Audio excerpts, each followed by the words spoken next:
Hey guys, in this video I'm going to be showing you how to knit a ball. A ball is a very easy but very useful thing to know how to make.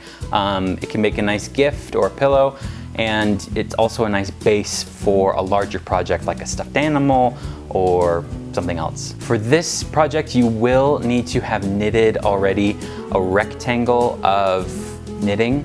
You can do it in any stitch, but you will need a nice little rectangle because that's what we're going to be working with today. And then also something to stuff the ball with. Other than that, let's get started. So here is what you're going to start with, a nice rectangle of fabric. And you can make any stitch for this. I did all one stockinette stitch, so that's why the edges of this are kind of curly, but that's fine. You can do any type of stitching you want. You can do all garter stitch or seed stitch. You could even do something complicated with cabling. Anything will work for this. The one thing you will want to make sure is when you cast off for this swatch is you keep the tail end of this really, really long.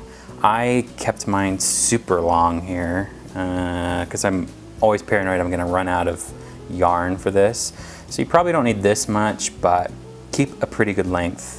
You'll see what we're gonna be doing with this in just a second. You'll want to thread this onto a needle. I'm not sure what these are called. It's not a knitting needle, obviously, but it's a needle for yarn. It's a yarn needle. It's big enough, it's not pointy or anything, it's not sharp. It's big enough that you can thread a piece of yarn through it and then sew with it. So what we're gonna do is flip this onto its back. So this is gonna be the inside of our ball. And basically what we're going to be doing is connecting this corner right here to this corner right here.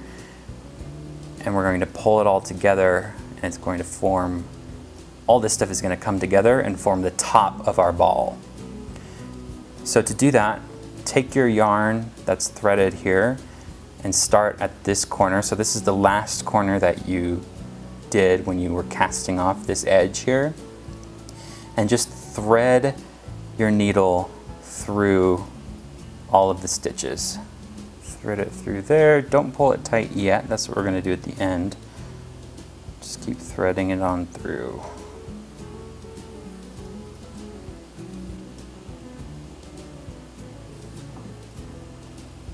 Once you've threaded it all the way to this corner now, now you'll have the beginning of your project and the very end of the project all together. And when you pull on this string now, it should bring everything together like this. So pull that tight, and you might want to kind of even it out a little bit. This is going to form the top of your ball. So your ball is basically going to be the top, and then here's the bottom. We're going to do the same thing. So to get to the bottom, keep pulling this tight, but don't worry about keeping it super tight. You can always add more tension later. Now what you're going to do is take your needle again with your thread. This is why you need a lot of the thread, but probably not as much as I have. You're going to start sewing shut these edges here, because this is going to be the side. So here's going to be the other bottom that we're going to do. To get there, we're going to need to sew these two ends together. Before I start on that, I'm going to add just a few more stitches here at the top just to make sure that that's secure and everything is holding together well. Now I'm going to start sewing all the way down the spine of this. So I'm going to pick up a stitch here, bring it out into a stitch here.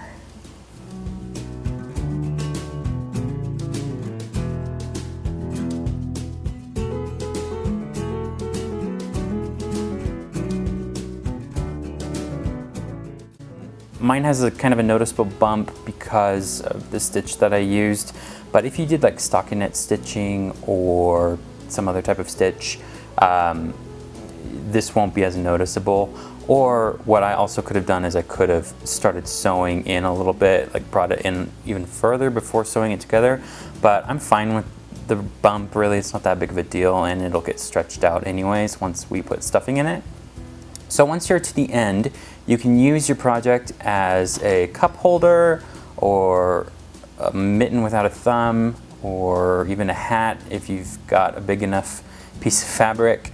What you're going to do now is put stuffing in there, and then we're going to sew it up on the bottom here just like we did the top. We're going to thread this all the way through and then pull it tight. I'm going to thread my needle through the rim before I put the stuffing in it. That way I won't need to worry about stuffing falling out or anything like that. I can just get a head start on everything.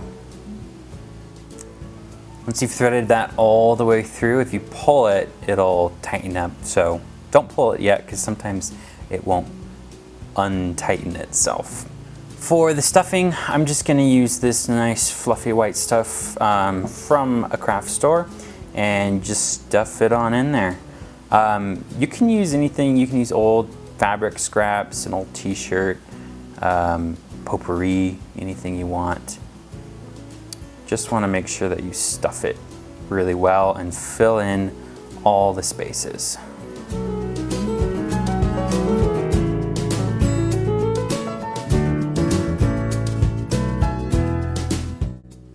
Don't be afraid to overstuff it because you still have this top part, and once you close it up you can kind of squish everything around to make it a little better of a form.